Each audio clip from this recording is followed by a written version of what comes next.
ಇವತ್ತು ನಾವು ದಿನೇಶ್ ಅವರ ಫಾರ್ಮ್ ಹೌಸಿಗೆ ಬಂದಿದ್ದೀವಿ. ಅವರು ಮೊದಲು ಟಾಟಾ ಕಂಪ್ನಿ ಎಂಪ್ಲಾಯ್ ಆಗಿದ್ದರು. ಕೋವಿಡ್ ಬಂದ ನಂತರ ಅವರು ಕೆಲಸಕ್ಕೆ ರಾಜೀನಾಮೆ ಮಾಡಿ ಇವಾಗ ಕೃಷಿಲೇ ಸಾಧನೆ ಮಾಡಬೇಕು ಅನ್ನೋ ಉದ್ದೇಶದಿಂದ ಹಸು ಫಾರ್ಮ್ನ ಮಾಡಿದ್ದಾರೆ. ಅದು ಅವ್ರಿಗೆ ಯಾವ ರೀತಿ ಬಂತು ಹಸು ಫಾರ್ಮ್ ಮಾಡಬೇಕು ಅನ್ನೋ ಉದ್ದೇಶ ಮತ್ತು ಯಶಸ್ವಿಯಾಗಿ ನಡೆಸ್ತಾ ಇದ್ದಾರೆ. ಇದರಿಂದ ನಮ್ಮ ಯುವ ರೈತರಿಗೆ ಏನಾದರೂ ಅನುಕೂಲ ಆಗುತ್ತಾ, ಇದೆಲ್ಲನೂ ಅವ್ರ ಬಾಯಲ್ಲೇ ನೀಡ ತಿಳ್ಕೊಳ್ಳೋಣ ಬನ್ನಿ ಸ್ನೇಹಿತರೆ. ನಮಸ್ತೆ. ನಮಸ್ತೆ ಸರ್. ಮೊದಲು ನೀವು ಟಾಟಾ ಕಂಪ್ನಿಲಿ ಎಂಪ್ಲಾಯ್ ಆಗಿದ್ರಿ. ಹೌದು. ಟಾಟಾ ಕಂಪ್ನಿ ಬಿಟ್ಟು ನೀವು ಕೃಷಿ ಮಾಡಬೇಕು ಅನ್ನೋ ಉದ್ದೇಶ? ಅಲ್ಲಿಗಿಂತ ಇಲ್ಲೇ ಒಳ್ಳೆ ಇನ್ಕಮ್ ಇದೆ ಅಂತ ಅನ್ನಿಸ್ತು. ಅದಕ್ಕೆ ಕೆಲಸನ ರಿಸೈನ್ ಮಾಡಿಬಿಟ್ಟು ಇಲ್ಲೇ ಕೃಷಿಲಿ ತೊಡಗಿಸ್ಕೊಂಡೆ. ಕೆಲವರೆಲ್ಲ ಕೃಷಿಲಿ ಇನ್ಕಮ್ ಇಲ್ಲ ಅಂತ ಹೇಳ್ತಾರೆ. ಅದು ಸುಳ್ಳು. ಮಾಡಿದರೆ ಇಲ್ಲೇ ಜಾಸ್ತಿ ಡಬಲ್ ಆದಾಯ ತೆಗಿಬೋದು. ಅದರಿಂದ ಇಲ್ಲೇ ಇನ್ಕಮ್ ಮಾಡ್ಬೋದು. ಹೌದೌದು. ಏನೇನು ಮಾಡಿದ್ರಿ ಇಲ್ಲಿ ಕೃಷಿ? ನಾನೀಗ ಹಸುಗಳು ಸಾಕಿದ್ದೀನಿ. ಇನ್ನು ಜಮೀನು ನೋಡ್ಕೊಂಡು ಇಲ್ಲೇ ಹಸುಗಳು ನೋಡ್ಕೊಂಡು ಇದ್ದೀನಿ. ಹೌದಾ? ಹಾಂ. ಈಗ ಎಷ್ಟು ಲೀಟ್ರ್ ಹಾಲು ಹಾಕ್ತೀರಾ ದಿನ? ಈಗ ದಿನಕ್ಕೆ ಒಂದು 80 ಲೀಟ್ರ್ ಹಾಲು ಹಾಕ್ತಾ ಇದ್ದೀನಿ. 80 ಲೀಟ್ರ್ ಹಾಲು ಹಾಕ್ತೀರಿ. ಎಷ್ಟು ಹಸುಗಳಿದೆ? 7 ಹಸುಗಳಿದ್ದಾವೆ, ಒಂದು 4 ಕರುಗಳಿದ್ದಾವೆ. 4 ಕರುಗಳಿದೆ. ಈಗ ಶೆಡ್ ನಿರ್ಮಾಣದ ಬಗ್ಗೆ ನೋಡೋಣ ಫಸ್ಟು. ಇದಕ್ಕೆ ನನಗೆ ವೆಲ್ಡಿಂಗ್ ಕಾಲೇಜಲ್ಲಿ ಒಂದು ಸ್ವಲ್ಪ ಕಲ್ತಿರೋದ್ರಿಂದ ನಾನೇ ಒಂದು ಮಿಷಿನ್ ತಗೊಂಡು ನಾನೇ ಮಾಡಿದೆ. ಒಂದು 70,000 ರೂಪಾಯಿಲಿ ಶೆಡ್ಡು ನಿರ್ಮಾಣ ಆಯಿತು. ಇದು ಬೇಸು ಇದಕ್ಕೆ ಒಂದು 50,000 ರೂಪಾಯಿ ಖರ್ಚಾಯಿತು. ಟೋಟಲ್ 1 ಲಕ್ಷ ಖರ್ಚಾಯಿತು. ಇದು 30-22 ಇದೆ. ಇದು 10 ಹಸುಗಳು ಕಟ್ಟಾಕ್ಬೋದು. 10 ಹಸುಗಳು ಕಟ್ಟಾಕೊಂಡು ಇದು ಮಿಷಿನ್ನು ಮತ್ತು ಎಲ್ಲಾನು ಇಟ್ಕೊಂಡಿದ್ದೀನಿ. ಇದು ಹಾಲು ಕರಿಯೋ ಮಿಲ್ಕಿಂಗ್ ಮಿಷಿನ್ನು. ಇದು ಚಾಪ್ ಕಟ್ರು. ಹೌದು. ಇದು 2 ಇಂಚ್ ಆಂಗ್ಲರು, 2 ಇಂಚ್ ಟ್ಯೂಬು. ಇನ್ನು ಮೇಲ್ಗಡೆ ಅದು ಒಂದು ಇಂಚು 1/4 ಇಂಚ್ ಅವೆಲ್ಲ ಹಾಕಿದ್ದೀವಿ. ಹೌದು. ಶೀಟು ಸೈಡಿಗೆ ಶೀಟ್ ಹಾಕಿದ್ದೀವಿ. ಸೈಡಿಗೆ ಶೀಟು ಮತ್ತೆ ಮೇಲ್ ಶೀಟ್ ಹಾಕಿ. ಹೌದೌದು. ಈ ತರ ಗ್ರೀನ್ ಮೆಶ್ ಹೊಡಿದ್ವಿ. ಹೌದು. ಸೊಳ್ಳೆಗಳು ಬರದೇ ಇರೋ ರೀತಿ ಮಾಡಿದ್ದೀವಿ. ಶೆಡ್ ಕೂಡ ಚೆನ್ನಾಗಿದೆ. ಎಷ್ಟು ವರ್ಷ ಆಯ್ತು ಶೆಡ್ ಮಾಡಿ? ಈಗ 1.5 ವರ್ಷ, 1.5 ಇಯರ್ ಆಯಿತು. 1.5 ವರ್ಷ ಆಗಿದೆ. ಹೌದು. ಶೆಡ್ ಏನ್ ಪ್ರಾಬ್ಲಮ್ ಇಲ್ಲ? ಇಲ್ಲ, ಶೆಡ್ದೇನ್ ಪ್ರಾಬ್ಲಮ್ ಇಲ್ಲ. ಪ್ರತಿದಿನ ತೊಳಿತೀರಾ ಇದು? ಹೌದೌದು, ಪ್ರತಿದಿನ ತೊಳಿತೀವಿ. ಮತ್ತೆ ಮ್ಯಾಟ್ ಹಾಕೊಂಡಿದ್ರೆ, ಮ್ಯಾಟ್ ಹಾಕೋದ್ರಿಂದ ಏನು ಉದ್ದೇಶ ಇದು? ಹಸುಗಳು ಇದು ಏನಾಗುತ್ತೆ ಅಂದ್ರೆ, ಮ್ಯಾಟ್ ಹಾಕ್ಲಿಲ್ಲ ಅಂದ್ರೆ ಸಿಮೆಂಟ್ ಇದಕ್ಕೆ ಈ ತೊಡೆ ಅನ್ನೋದು ಏನಿದೆ ಹಸುಗಳದು, ಅದು ಕಿತ್ತೋಗ್ಬಿಡುತ್ತೆ, ಗಾಯ ಆಗ್ಬಿಡುತ್ತೆ. ಅದಕ್ಕೋಸ್ಕರ ಈ ಮ್ಯಾಟು ಕಂಪಲ್ಸರಿ ಇದ್ರೆ ಒಳ್ಳೇದು. ಇದ್ರೆ ಒಳ್ಳೇದು. ಹೌದೌದು, ಇರಲೇಬೇಕು. ಇಲ್ಲ ಅಂದ್ರೆ ಕಷ್ಟ ಆಗುತ್ತೆ. ಹೌದು. ಹೌದೌದು. ಹಾಗಾಗಿ ನೋಡಿ, ಚೆನ್ನಾಗಿ ಗಮನಿಸಿದರೆ ಸ್ನೇಹಿತರೆ ಅವರು. ಹೌದೌದು. ಎಲ್ಲ ವಿಚಾರನು. ಮತ್ತೆ ಫೀಡ್ಸ್ ಎಲ್ಲ ಎಲ್ಲಿಂದ ತರ್ತೀರಾ? ಡೈರಿಯಿಂದ ತರ್ತೀನಿ ಸ್ವಲ್ಪ. ಇನ್ನು ಪ್ರೈವೇಟು ಸ್ವಲ್ಪ ಹಾಕ್ತೀನಿ. ಈಗ ಎಷ್ಟು ಹಸುಗಳಿದೆ ಅಂತ ಹೇಳಿದ್ರಿ? 7 ಹಸುಗಳಿದ್ದಾವೆ. ಹೌದಾ? ಎಲ್ಲಿ ಯಾವ ಥರ ಸೆಲೆಕ್ಟ್ ಮಾಡ್ಕೊಂಡ್ರಿ ಹಸುಗಳನ್ನ? ಹಸುಗಳು ನಮ್ಮ ಹತ್ರ ಇರೋವೆಲ್ಲ HF ಹಸುಗಳು. ಹಸುಗಳನ್ನ ನೋಡ್ತೀನಿ ಚೆನ್ನಾಗಿ. ಈಗ ಕೆಚ್ಚಲೆಲ್ಲ ಇದು ಮಲೆ ತೊಟ್ಟೆಲ್ಲ ಸಮನಾಗಿರ್ಬೇಕು, ಮತ್ತು ಬಾಡಿ ಎಲ್ಲ ಈಕ್ವಲ್ ಇರಬೇಕು ಅಂಥವನ್ನ ನೋಡಿ. ಕಾಲು ಮತ್ತು ವಾಕಿಂಗ್ ಮಾಡಿ ಎಲ್ಲ ನೋಡ್ತೀವಿ, ಎಲ್ಲರೂ ಕುಣ್ತಾ ಇದೆಯಾ ಹೆಂಗೆ ಅಂಥವೆಲ್ಲ ನೋಡಿ ಸೆಲೆಕ್ಟ್ ಮಾಡಿ ಹಸುಗಳನ್ನ ತಗೊಬರ್ತೀವಿ. ಕೆಲವು ಹಸುಗಳಿಗೆ ಆರೋಗ್ಯ ಸರಿ ಇರಲ್ಲ, ಗೆರ್ಸಾಗೋದು ಮತ್ತು ಕೆತ್ತಲು ಭಾವ ಆಗುತ್ತೆ. ಹಸುಗಳಿಗೂ ಆ ಥರ ಆಗುತ್ತಾ? ಗೆರ್ಸು ನಮ್ದಕ್ಕೆ ಯಾವುದಕ್ಕೂ ಆಗಿಲ್ಲ. ಕೆಚ್ಚಲು ಬಾವು ಒಂದು ಹಸಿಗೆ ಆಗಿತ್ತು. ಇಮಿಡಿಯೇಟಾಗಿ ಡಾಕ್ಟ್ರನ್ನ ಕರೆಸಿ ಟ್ಯೂಬ್ ಹಾಕಿಸ್ತ ಬರ್ತಾರೆ. ಇಲ್ಲಿ ಡೈರಿ ಕಡೆಯಿಂದ ಬರ್ತಾರೆ. ಇಮಿಡಿಯೇಟ್ ಟ್ಯೂಬ್ ಹಾಕ್ಸಿದ್ರೆ ಸಾಲ್ವ್ ಆಗುತ್ತೆ. ಕೆಲವರು ಹೈನುಗಾರಿಕೆಯಲ್ಲಿ ಪಶುಗಳು ಆರೋಗ್ಯ ಕೆಡೋದೇ ಪ್ರಮುಖ ಕಾರಣ, ಅದು ಹಿನ್ನಡೆ ಆಗಕ್ಕೆ ಅಂತ ಹೇಳ್ತಾರೆ. ಇಲ್ಲ, ನೀಟ್ನೆಸ್ ಎಲ್ಲಿರುತ್ತೆ ಅಲ್ಲಿ ಏನೂ ಆಗಲ್ಲ. ನೀಟಾಗಿ ಮೇಂಟೈನ್ ಮಾಡಿದರೆ ಆ ಹಸುಗಳು ಚೆನ್ನಾಗಿ ಇಟ್ಕೋಬೋದು ನಾವು. ಮೇಂಟೈನ್ ಅಂದರೆ ಪ್ರತಿದಿನ ಹಸುಗಳನ್ನ ತೊಳಿಬೇಕು. ಹೌದು, ಪ್ರತಿದಿನ ತೊಳಿಬೇಕು. ಅವಕ್ಕೆ 6 ತಿಂಗಳಿಗೆ ಒಂದ್ಸಲಿ ಜಂತುಗಳನ್ನ ಮಾತ್ರೆ ಹಾಕ್ಬೇಕು. ಆಮೇಲೆ ಗೆರ್ಸಿನ ಇಂಜೆಕ್ಷನ್ ಹಾಕಿಸ್ತಾ ಇರಬೇಕು 6 ಮಂತ್ಗೆ ಒಂದು ಟೈಮು. ಅದನ್ನು ಕೂಡ ಹಾಕ್ಸಿದ್ರೆ ಏನೂ ಪ್ರಾಬ್ಲಮ್ ಬರಲ್ಲ. ಮೇನ್ ಪ್ರಾಬ್ಲಮ್ ಬರೋದೇ ಗೆರ್ಸು ಮತ್ತು ಕೆಚ್ಚಲು ಬಾವು. ಅವೆರಡಕ್ಕೂ ಚೆನ್ನಾಗಿ ನೋಡ್ಕೊಬಿಟ್ರೆ ಏನೂ ಪ್ರಾಬ್ಲಮ್ ಬರಲ್ಲ. ಬಂದು ಸ್ವಲ್ಪ ಬಿಸಿಲಿರಲಿ ಏನೋ ಕಾರಣಕ್ಕೆ ಇಲ್ಲಿ ಕಟ್ಟಾಕಿರೋದ? ಅಂದರೆ ಈಗ ನೆರಳು ಬರುತ್ತೆ. ಈ ಕಡೆಯಿಂದ ನೆರಳು ಬಂದಿತ್ತು. ಈಗ ಒಂದು ಸ್ವಲ್ಪ 1 ಅವರ್ ಬಿಸಿಲಿದೆ. ಆಮೇಲೆ ಮತ್ತೆ ಈಗ ನೆರಳು ಬರುತ್ತೆ. ಅಂದ್ರೆ ಬಿಸಿಲಲ್ಲಿ ಕಟ್ಟಾಕೋದ್ರಿಂದ ಇಲ್ಲ, ಹಸುಗಳು ನೆರಳಲ್ಲೇ ಇರಬೇಕು. ಆ್ಯಕ್ಚುಲಿ ನೆರಳಲ್ಲೇ ಇರಬೇಕು. ಬಿಸಿಲು ಬೀಳಬಾರ್ದು ಇವಕ್ಕೆ ಜಾಸ್ತಿ. ಬಿಸಿಲಲ್ಲಿ ಇದ್ರೆ ಇವಕ್ಕೊಂಥರ ಇದು ಸಾಫ್ಟಾಗಿ ನೋಡ್ಕೋಬೇಕು. ಹೌದೌದು, ನೆಲ ಕೂಡ ಡ್ರೈ ಆಗಿರಬೇಕು. ಈ ಥರ ವಾತಾವರಣ ಇದ್ರೆ ಒಳ್ಳೇದು. ಹೌದೌದು, ಖಂಡಿತ. ಮತ್ತೆ ಈಗ ಇವಕ್ಕೆ ಮೇವೆಲ್ಲ ಯಾವ ಥರ? ಮೇವು ನಾವೇ ಬೆಳ್ಕೊತೀವಿ. ಮೆಕ್ಕೆಜೋಳವ, ಜೋಳ ಬೆಳ್ಕೊತೀವಿ.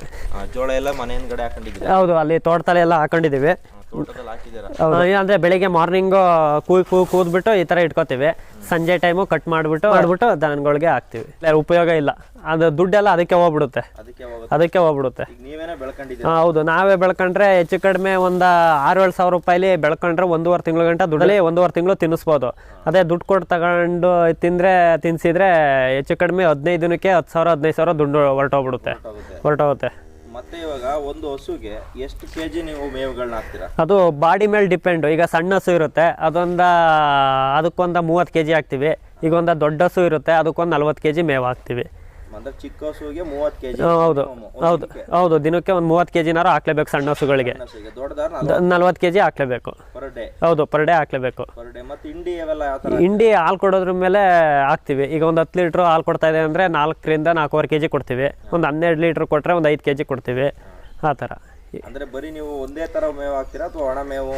ಹೌದು, ಒಣ ಮೇವನು ಹಾಕ್ತೀನಿ, ಮತ್ತೆ ಇದನ್ನು ಹಾಕ್ತೀನಿ, ಎರಡನ್ನೂ ಹಾಕ್ತೀನಿ. ಸಮ ಪ್ರಮಾಣದಲ್ಲಿ? ಹೌದು, ಅದೊಂದು ಸ್ವಲ್ಪ ಒಂದು 2 kg ಅಷ್ಟು ಕೊಡ್ತೀನಿ ಒಣಮೇವ. ಆಮೇಲೆ ಮಿಕ್ಕಿದ್ದ ಇದು ಕೊಡ್ತೀನಿ, ಇದು ಹಾಕ್ತೀನಿ. ಜಾಸ್ತಿ ಇದನ್ನೇ ಹಾಕ್ತೀನಿ. ನೀರು ಹಿಂದಗಡೆ ತೊಟ್ಟಿ ಇದೆ, ಅಲ್ಲಿ ಕುಡಿಸ್ತೀನಿ. ಇಲ್ಲ ಅಂದ್ರೆ ಮೈ ತೊಳೆಯೋ ಟೈಮಲ್ಲಿ ಒಳಗಡೆನೆ ಬಕೆಟ್ಗೆ ತುಂಬಿಟ್ಟು ಕುಡಿಸ್ತೀನಿ ಅಲ್ಲೇನೆ. ಒಂದು ಬೆಳಿಗ್ಗೆ ಒಂದು 5 ಗಂಟೆ ಸ್ಟಾರ್ಟ್ ಆದ್ರೆ 7 ಗಂಟೆಗೆಲ್ಲ ಕೆಲಸ? 6:30ಗೆ ಮುಗ್ದೋಗ್ಬಿಡುತ್ತೆ. 6:30-7 ಗಂಟೆಗೆ ಮುಗ್ದೋಗ್ಬಿಡುತ್ತೆ. 7 ಗಂಟೆಯಿಂದ ಒಂದು 2 ಅವರ್ ಮೇವು ಹಾಕತ್ತೀವಿ. ಹಂಗೆ ಹೋಗಿ ಬಂದು ಮೇವು ಹಾಕತ್ತೀವಿ. ಆಮೇಲೆ 10 ಗಂಟೆಗೆ ನೀರು ಕುಡಿಸ್ಬಿಟ್ಟು ಆಚೆ ಕಡೆ ಕಟ್ಟಾಗ್ಬಿಟ್ರೆ ಸಂಜೆ 4-5 ಗಂಟೆವರೆಗೂ ಏನು ಕೆಲಸ ಇರಲ್ಲ, ಏನು ಸಮಸ್ಯೆ ಇಲ್ಲ. ಆಮೇಲೆ ಮತ್ತೆ 5 ಗಂಟೆ ಮೇಲೆ ಹಾಲು ಕರೆದ್ಬಿಟ್ಟು ಡೈರಿಗೆ ಹಾಕೋದಷ್ಟೇ. ಈ ಕೆಲವರೆಲ್ಲ ಹೇಳ್ತಾರೆ ಹೈನುಗಾರಿಕೆಯಿಂದ ಲಾಭ ಇಲ್ಲ, ಬರೀ ಮೇವು ಹಿಂಡಿಗೆ ಆಗುತ್ತೆ ಅಂತ ಹೇಳ್ತಾರೆ. ಅದೇ ಆಗಲೇ ಹೇಳಿದ್ನಲ್ಲ, ಮೇವು ನಾವೇ ಬೆಳ್ಕೊಂಡ್ರೆ ಉಳಿತಾಯ ಆಗುತ್ತೆ. ಮೇವು ಕೊಂಡ್ಕೊಂಡು ಹಾಕಿದ್ರೆ ಅದು ಅಲ್ಲಿಗೆ ಸಮ. ಮತ್ತೆ ಶ್ರಮ ಜಾಸ್ತಿ ಅಂತ ಹೇಳ್ತಾರೆ. ಏನಿಲ್ಲ, ನಾನು 7 ಹಸು ಸಾಕ್ತಾ ಇದ್ದೀನಿ, ನನಗೇನು ಶ್ರಮ ಇಲ್ಲ. ಈಗ 2 ಹಸ 3 ಹಸ ಸಾಕೋರು ಶ್ರಮ ಅಂತ ಇದು ಮಾಡ್ತಾರೆ.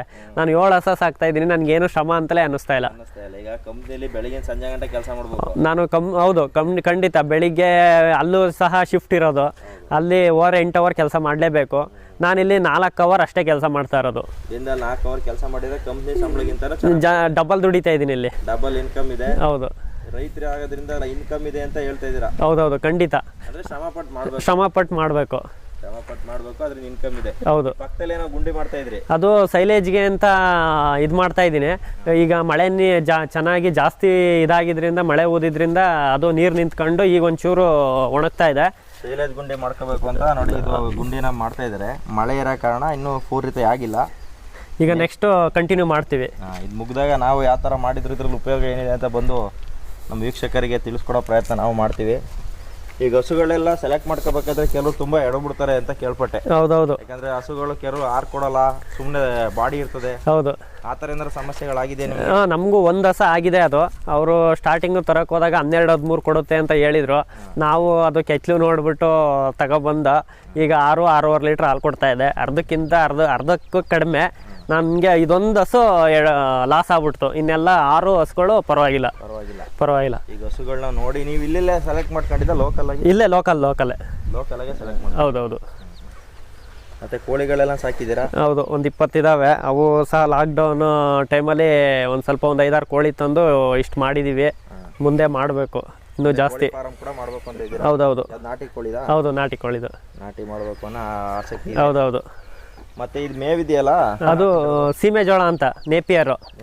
ಹೌದು, ಇದು ಕೂಡ ನೀವು ಹಾಕ್ತೀರಾ? ಹೌದು, ಇದನ್ನು ಹಾಕ್ತೀನಿ. ಮಿಕ್ಸಲ್ಲಿ ಎಳ್ಜೋಳ ಮೆಕ್ಕೆಜೋಳದ ಜೊತೆ ಇದನ್ನು ಸಹ ಹಾಕ್ತೀನಿ. ಇದು ಸೂಪರ್ ನೇಪಿಯರ್ ಅಂತ. ಹೌದು, ಥೈಲ್ಯಾಂಡ್ದು. ಇದು ಥೈಲ್ಯಾಂಡ್ ಸೂಪರ್ ನೇಪಿಯರ್ ಅಂತ.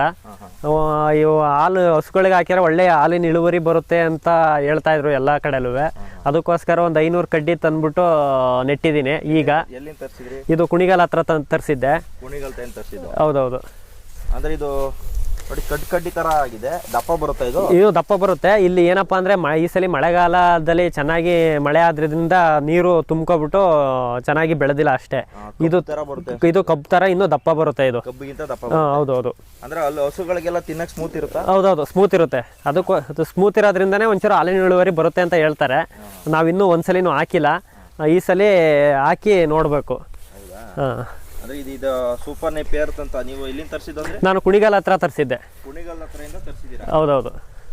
ನೋಡಿ ಸ್ನೇಹಿತರೆ, ಇದು ಸೂಪರ್ ನೇಪಿಯರ್ ಅಂತ ನೋಡಿ ಹಸು ಮಾಡ್ತೀನಿ ಅನ್ನೋರು ಇವೆಲ್ಲ ತಿಳ್ಕೊಂಡು ನೀವು ಇದೆಲ್ಲ ನಡ್ಕೋಬೇಕು. ಯಾಕಂದರೆ ಇದೆಲ್ಲ ಮಾಡ್ಕೊಳ್ಳೋದ್ರಿಂದ ನಮಗೂ ದುಡ್ಡು ಸೇವ್ ಆಗುತ್ತೆ ಮತ್ತು ಹಸುಗಳು ಕೂಡ ಆರೋಗ್ಯವಾಗಿರ್ತವೆ. ಹೈನುಗಾರಿಕೆ ಅಂದಮೇಲೆ ಕರುಗಳ ಪ್ರಮುಖ, ಅದೇ ಮುಂದಿನ ಆಸ್ತಿ. ನೋಡಿ ಕರುಗಳೆಲ್ಲ ಇಲ್ಲಿ ಕಟಾಕಿದ್ದೀರಾ? ಹೌದೌದು. ಕರುಗಳಿವು ಸ್ಟಾರ್ಟಿಂಗು ನಮಗೆ ಒಂದು 5 ಹಸುಗಳು ತಂದೆ. 5 ಹಸುಗಳಲ್ಲಿ ಎಲ್ಲ ಓರಿಗರುಗಳನ್ನೇ ಹಾಕ್ಬಿಟ್ಟು ಅದರಿಂದ ನಮಗೆ ಆವಾಗ ಒಂದು ಸಿಗಲಿಲ್ಲ ಹೆಣ್ಗರುಗಳು. ಇವಾಗ ಒಂದು 3-4 ತಿಂಗಳಿಂದ 3 ಹಸುಗಳನ್ನ ಬೇರೆ ತಂದೆ. ಅವಾಗ್ಲಿಂದ 3 ಸಹ ಹೆಣ್ಗರು ಹಾಕಿದ್ದು. ಇದು ಈಗ ಸಂತೆಲಿ ತಂದಿದ್ದು 14,000 ರೂಪಾಯಿ ಕೊಟ್ಟು ಇದೊಂದು ಸಂತೆಲಿ ಹಿಡ್ಕೊಬಂದು. ಹೌದೌದು, ಇದೊಂದು ಮಾರ್ಕೆಟಲ್ಲಿ ತಂದು. ಇನ್ನು 3 ಇದಾವೆ, ಅವು ನಮ್ಮನೇಲೆ ಹಾಕಿದವು. ಇಲ್ಲೇ ಕರು ಹಾಕಿದೆವು. ಹೌದೌದು. ಇದಕ್ಕೆಲ್ಲ ಯಾವ ಥರ ಈಗ ಹಾಲೆಲ್ಲ ಯಾವ ಥರ ಕೊಡ್ತೀರಾ? ಎಷ್ಟು ಲೀಟ್ರ್ ಕೊಡ್ತೀರಾ ದಿನಕ್ಕೆ? ಸ್ಟಾರ್ಟಿಂಗು ಕರು ಹಾಕಿದ ತಕ್ಷಣ ಅದು ಒಂದು ಅರ್ಧ ಗಂಟೆ 1 ಅವರ್ ಒಳಗಡೆ ಹಾಲು ಕುಡಿಸ್ಬೇಕು ಅವಕ್ಕೆ. ಇಲ್ಲಾಂದ್ರೆ ಕಳ್ಳು ಒಂಥರ ಒಣಗ್ದಂಗೆ ಆಗುತ್ತೆ ಅಂತ ಡಾಕ್ಟ್ರು ಹೇಳ್ತಾರೆ. ಅಂದ್ರೆ ಕರು ಹಾಕಿದ ಅರ್ಧ ಗಂಟೆಲಿ ಹಾಲು ಕುಡಿಸ್ಬಿಡ್ಬೇಕು ಅವಕ್ಕೆ ಕರುಗಳಿಗೆ. ಹೌದೌದು. ಆಮೇಲೆ ದಿನಕ್ಕೆ ಅಟ್ಲೀಸ್ಟ್ ಒಂದು 4 ಲೀಟ್ರ್ನಾರು ಹಾಲು ಕೊಡಬೇಕು ಕರುಗಳಿಗೆ. ಒಂದು ದಿನಕ್ಕೆ 4 ಲೀಟ್ರ್ ಕೊಡಲೇಬೇಕು. ಬೆಳಗ್ಗೆ 2 ಲೀಟ್ರ್, ಬೆಳಿಗ್ಗೆ 2 ಲೀಟ್ರ್, ಸಂಜೆ 2 ಲೀಟ್ರ್ ಕೊಡಲೇಬೇಕು. ಅಟ್ಲೀಸ್ಟ್ 1 ತಿಂಗಳು 1.5 ತಿಂಗಳು ಗಂಟಲಾರು ಅಷ್ಟು ಕೊಡಲೇಬೇಕು. ಆಮೇಲೆ ಮೇವು ತಿನ್ನಕ್ಕೆ ಸ್ಟಾರ್ಟ್ ಮಾಡಿದ್ಮೇಲೆ ಒಂಚೂರು ಕಡಿಮೆ ಕೊಟ್ಟರು ನಡೆಯುತ್ತೆ. ನಡೆಯುತ್ತೆ. ಲಾಸ್ಟ್ 3ನೇ ತಿಂಗಳಲ್ಲಿ ಬೇಕಾದ್ರೆ 1 ಲೀಟ್ರ್ ಕೊಟ್ಟರು ನಡೆಯುತ್ತೆ. ಆಗ ಜಾಸ್ತಿ ಚೆನ್ನಾಗಿ ಮೇವು ತಿಂತಾ ಇರುತ್ತವೆ. ಅವಾಗ 1 ಲೀಟ್ರ್ ಕೊಟ್ಟರು ನಡೆಯುತ್ತೆ. ಮಾಡಿದ್ರೆ ಕೆಲವರು ಹಾಲೇ ಬಿಡಲ್ಲ, ಅರ್ಧ ಲೀಟ್ರ್ ಹಾಲು ಬಿಡ್ತಾರೆ ಡೈರಿಗೆ ಹಾಕಲ್ಲ ಆಸೆಗೆ. ಹೌದೌದು. ಆ ಥರ ಮಾಡಿದ್ರೆ ಕರುಗಳು ಬೆಳೆಯಲ್ಲ. ಹೌದು. ಆಗ 2 ವರ್ಷಕ್ಕೆ ಹಾಲು ಕೊಡೋ ಹಸು ಹೋಗಿ 5 ವರ್ಷದ ತನಕ ಆಗುತ್ತೆ. ಹೌದು. ಇದು ನೋಡಿ, ಇದು 3 ತಿಂಗಳು ಅಷ್ಟೇ ಕರು. 3 ತಿಂಗಳಿಗೆ ಯಾವ ಥರ ಡೆವಲಪ್ ಆಗಿದೆ ನೋಡಿ. 3 ತಿಂಗಳು ಕರು ಚೆನ್ನಾಗಿ ಬೆಳವಣಿಗೆ ಆಗಿದೆ. ಇದೇ ಮೊದಲನೇ ಕರು ನಮ್ಮಲ್ಲಿ ಹೆಣ್ಣು ಕರು ಹುಟ್ಟಿರೋದು. ಅದರಿಂದ ಚೆನ್ನಾಗಿ ಹಾಲು ಕೊಟ್ಟಿದ್ದೀವಿ. ಈಗ ಸಮಸ್ಯೆ ಬಂದರೆ ಡಾಕ್ಟ್ರುಗಳು ಬರಬೇಕು. ಈಗ ಅದಕ್ಕೆ ಡಾಕ್ಟ್ರ್ ವ್ಯವಸ್ಥೆ ಯಾವ ಥರ ಮಾಡ್ಕೊತೀರಾ? ಒಬ್ಬರು ಇಲ್ಲೇ ಗೌಡ್ರು ಅಂತ ಇದ್ದಾರೆ, ಅವರು ವೆಟರ್ನಿಟಿ ಅವರು. ಅಂದರೆ ಏನಾರು ಪ್ರಾಬ್ಲಮ್ ಆದರೆ ಅವರೇ ಬಂದ್ಬಿಡ್ತಾರೆ. ಏನಾರು ಅವ್ರ ಕೈಲಿ ಏನಾರು ವಾಸಿ ಮಾಡೋಕ್ಕಾಗಲಿಲ್ಲ ಅಂದರೆ ಡೈರಿ ಕಡೆಯಿಂದ ಡಾಕ್ಟ್ರುಗಳು ಬರ್ತಾರೆ.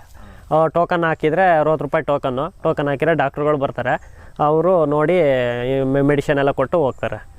ಏನು ಸಮಸ್ಯೆ ಇಲ್ಲ, ಡಾಕ್ಟ್ರುಗಳ ಬಗ್ಗೆ ಏನು ಸಮಸ್ಯೆ ಇಲ್ಲ. ಈಗ ಹೈನುಗಾರಿಕೆ ಮಾಡೋದ್ರಿಂದ ಆದಾಯ ಇಲ್ಲ ಅಂತ ಕೇಳ್ಪಟ್ಟಿದ್ದೆ. ಇವತ್ತು ನೀವು ಮೊದಲನೇ ಬಾರಿಗೆ ಹೈನುಗಾರಿಕೆ ಆದಾಯ ಮತ್ತು ಈ ರೀತಿನೇ ಮಾಡಬೇಕು ಅಂತ ತುಂಬ ಚೆನ್ನಾಗಿ ವೀಕ್ಷಕರಿಗೆ ತಿಳಿಸ್ಕೊಡ್ತಾ ಇದ್ದೀರಾ. ಹೌದು. ಈಗ ಹೈನುಗಾರಿಕೆ ಮಾಡಬೇಕು ಅನ್ನೋರಿಗೆ ಮುಂದೆ ಈಗ ಯಾರೋ ಒಬ್ರು ಹೈನುಗಾರಿಕೆ ಮಾಡಬೇಕು ಅನ್ನೋರಿಗೆ ನಿಮ್ಮ ಕಡೆಯಿಂದ ಟಿಪ್ಸ್ ಅಂತ ಏನಾದ್ರು ಕೊಡೋಕ್ಕೆ? ಹೌದು. ಹೈನುಗಾರಿಕೆ ಫಸ್ಟ್ ಸ್ಟಾರ್ಟ್ ಮಾಡಬೇಕು ಅಂದರೆ ಮೊದಲು 1 ಹಸು ತಗೊಳ್ಳಿ, 1-2 ತಿಂಗಳು ಬಿಟ್ಕೊಂಡು ಇನ್ನೊಂದು ಹಸು ತಗೊಳ್ಳಿ. ಒಂದು 2-3 ಹಸು ತಗೊಂಡು ಫಸ್ಟು ಅದರಲ್ಲಿ ಪ್ರಾಕ್ಟಿಕಲ್ಲಾಗಿ ನೀವು ತಿಳ್ಕೊಂಡು ಏನೇನು ಕಾಯಿಲೆ ಬರುತ್ತೆ, ಹೆಂಗೆ ಮಾಡಬೇಕು ಎಲ್ಲನೂ ನೋಡ್ಕೊಂಡು ನೆಕ್ಸ್ಟು ಹಸುಗಳ ಸಂಖ್ಯೆನ ಜಾಸ್ತಿ ಮಾಡಿ ಅಂತ ಹೇಳ್ತೀನಿ. ಮೊದಲೇ ಒಂದು ಸ್ಟಾರ್ಟಿಂಗ್ಗೆ ನನ್ನ ಹತ್ರ ದುಡ್ಡಿದೆ, ಒಂದು 10-15 ಹಸುಗಳು ತಂದುಬಿಟ್ಟು ಮಾಡೋಕ್ಕೆ ಹೋದರೆ ತುಂಬ ಕಷ್ಟ ಆಗುತ್ತೆ ನಮಗೆ. ಅಂದರೆ ನಾನು ಅಷ್ಟೇ 1 ಹಸು ತಂದು 1-2 ತಿಂಗಳು ಬಿಟ್ಕೊಂಡು ಇನ್ನೊಂದು ಹಸು ತಂದು ಹಂಗೆ ಒಂದೊಂದೇ ರೈಸ್ ಮಾಡ್ಕೊಂಡು ಬಂದೆ. ನನಗೇನು ರಿಸ್ಕ್ ಅನ್ನಿಸ್ಲಿಲ್ಲ.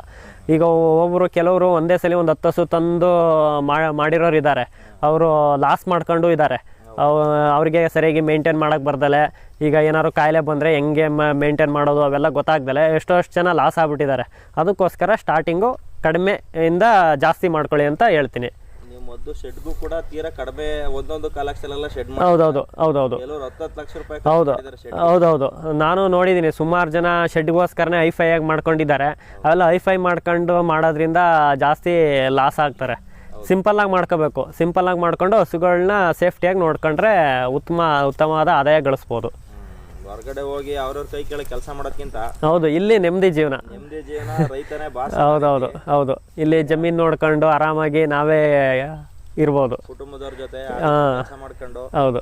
ನೋಡಿ ಸ್ನೇಹಿತರೆ, ಇದು ಏನಕ್ಕಪ್ಪ ಈ ವಿಡಿಯೋ ಮಾಡ್ದು ಅಂದರೆ, ನಮ್ಮ ಸ್ನೇಹಿತರು ಅಲ್ಲಿಂದ ಬಂದು ಅವರು ಕಂಪ್ನಿಲಿ ಬೆಂಗಳೂರಲ್ಲಿ ಪ್ರತಿಷ್ಠಿತ ಟಾಟಾ ಕಂಪ್ನಿಲಿ ಮೆಕ್ಯಾನಿಕಲ್ ಇಂಜಿನಿಯರ್ ಆಗಿ ಕೆಲಸ ಮಾಡ್ತಿದ್ರು. ಆ ಕೆಲಸನ ಬಿಟ್ಟು ಇಲ್ಲಿ ಬಂದು ಈಗ ಹಸು ಹೈನುಗಾರಿಕೆ ಮಾಡಿ ಯಶಸ್ವಿ ರೈತ ಅಂತ ಅನ್ಸ್ಕೊಂಡಿದ್ದಾರೆ. ಇಲ್ಲಿ ಸುತ್ತಮುತ್ತ ಇಲ್ಲಿ ಗ್ರಾಮಸ್ಥರಲ್ಲಿ ವಿಚಾರಿಸಿದಾಗ ಇದ್ರ ಬಗ್ಗೆ ಒಳ್ಳೆ ಪ್ರಶಂಸೆನ ಅವರು ವ್ಯಕ್ತಪಡಿಸಿದರು. ಅನಿವಾರ್ಯ ಕಾರಣಗಳಿಂದ ರೈತರಾಗೋದು ಬೇರೆ, ಬಟ್ ಈ ಥರ ಇರೋದೊಂದು ಕೆಲಸನ ಒಳ್ಳೆ ಜಾಬ್ನ ಬಿಟ್ಟು ನಾನು ರೈತಾಗಿ ಏನಾರು ಸಾಧನೆ ಮಾಡ್ತೀನಿ ಅಂತ ಬಂದು ಇಲ್ಲಿ ಸಾಧನೆ ಮಾಡಿ ತೋರಿಸ್ತಾ ಇದ್ದಾರೆ. ಇವ್ರಿಗೆ ಒಳ್ಳೇದಾಗಲಿ ಅಂತ ನಮ್ಮ ಚಾನಲ್ ಕಡೆಯಿಂದ ಆಶಿಸ್ತೀವಿ. ನೋಡಿ, ಇವ್ರು ಹೇಳಿದ ರೀತಿಯಲ್ಲಿ ಹೈನುಗಾರಿಕೆಗಳನ್ನ ಮಾಡಿ ನಿಮ್ಗೆ ಏನಾದ್ರು ಡೌಟ್ಸ್ಗಳಿತ್ತು ಅಂದರೆ ಅವ್ರ ನಂಬರ್ನ ಕೊಡ್ತೀನಿ, ನೀವು ಅವ್ರಿಗೆ ಕಾಂಟ್ಯಾಕ್ಟ್ ಮಾಡಿ ತಿಳ್ಕೊಬೋದು ಅಂತ ಹೇಳ್ತಾ, ನೆಕ್ಸ್ಟ್ ಅವರು ಶೈಲೇಶ್ ಗುಂಡಿನ ಮಾಡ್ತಾರೆ. ಆ ಶೈಲೇಶ್ ಗುಂಡಿ ಬಗ್ಗೆ ಅದು ಕ್ಲಿಯರ್ ಆದಮೇಲೆ ಬಂದು ಯಾವ ರೀತಿ ವರ್ಕ್ ಆಗ್ತಿದೆ ಅಂತ ಮಾಹಿತಿನ ಕೊಡ್ತೀವಿ ನಮ್ಮ ಚಾನಲಲ್ಲಿ ಅಂತ ಹೇಳ್ತಾ, ನಮ್ಮ ವೀಡಿಯೋನ ಇಲ್ಲಿ ತನಕ ವಾಚ್ ಮಾಡಿದ್ದೆ ನಿಮ್ಗೆಲ್ರಿಗೂ ಧನ್ಯವಾದಗಳು, ಎಲ್ರಿಗೂ ಒಳ್ಳೆಯದಾಗಲಿ.